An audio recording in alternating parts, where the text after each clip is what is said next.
Bonjour à tous et bienvenue dans ce nouveau numéro d'Energy News. Nous allons nous intéresser aujourd'hui au déménagement.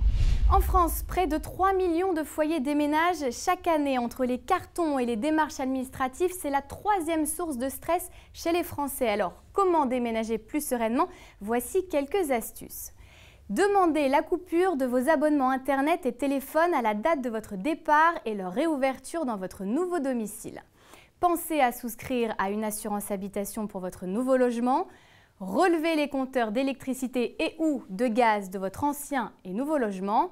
Déclarez votre changement d'adresse sur le site internet www.service-public.fr. Les institutions publiques ainsi que votre fournisseur d'électricité comme Direct Énergie seront informés de votre déménagement. Enfin, pensez également à transférer votre courrier.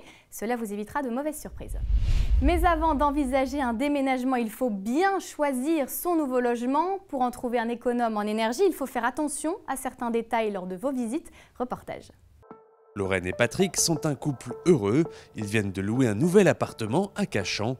Et pour faire leur choix, rien n'a été laissé au hasard. Ils ont opté pour un logement neuf. C'est un critère important en ce qui concerne l'état de l'appartement quand on va le récupérer. Et puis on sait que comme ça on n'a pas de soucis à se faire sur l'emménagement, les choses vont être aux normes, il n'y aura pas de soucis énergétiques, pour le son, la chaleur, tout ça, il n'y aura pas de problème, quoi. En effet, choisir un logement neuf vous épargne bien des soucis. Électricité, plomberie, chauffage, tout sera aux nouvelles normes et adapté aux besoins énergétiques de l'appartement. Entre un logement neuf et un logement ancien, on peut diviser sa facture énergétique par deux, notamment à travers le chauffage et l'eau sanitaire qui sont les postes les plus consommateurs d'énergie. D'où l'intérêt de bien se renseigner sur le diagnostic de performance énergétique de votre maison ou appartement. En cas de doute, vous pouvez faire appel à un expert indépendant qui évaluera le bilan énergétique de votre logement. C'est maintenant le moment de notre rubrique 1 minute pour tout comprendre avec notre expert en énergie Loïc Signor. Bonjour Loïc. Bonjour Alexandra. Alors première question, tout le monde n'emménage pas dans un logement neuf. À quoi doit-on prêter attention lors d'une visite? Alors tout d'abord, regardez si les équipements de chauffage et de production d'eau chaude sont récents.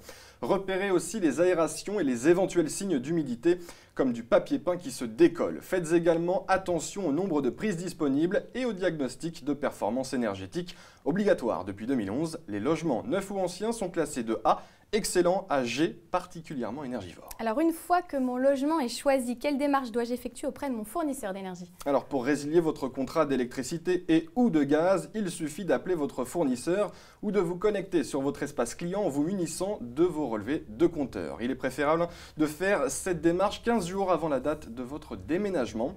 Avant d'arriver dans votre nouveau logement, il est conseillé de souscrire un contrat d'énergie en vous munissant si possible du nom de l'ancien occupant et de ses relevés de compteur. Vous remplirez alors un questionnaire de consommation pour estimer vos prochaines factures. Dernière question, Loïc, est-on libre de choisir son fournisseur d'énergie? Oui, tout à fait. Votre propriétaire ne peut en aucun cas vous imposer un fournisseur d'énergie. Et sachez surtout que vous n'êtes pas tenu de conserver celui qu'avait choisi le précédent locataire. Merci beaucoup Loïc Signor. J'espère évidemment que vous avez tout compris. Pour plus de conseils, rendez-vous sur notre site www.direct-energie.com. Quant à moi, je vous dis à très bientôt pour un nouveau numéro d'Energy News. Ciao.